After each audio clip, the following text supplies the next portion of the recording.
Virus, যত্ন নিলেই সুস্থ হবে। যত্ন নেবেন, ইনশাল্লাহ সুস্থ হবে।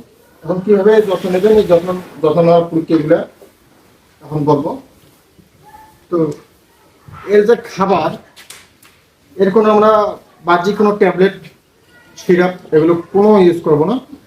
শুধু খাবার লেবু, খাবার সোডা আর নালি গুড়, যেটাকে আমরা গরু খিলাই নালি গুড়, এই তিনটে মিশ্রণ এক জায়গায় করবেন।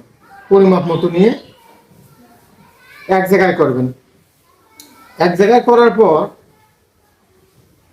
এই সকালে একবার দিবেন, রাত্রে একবার দিবেন।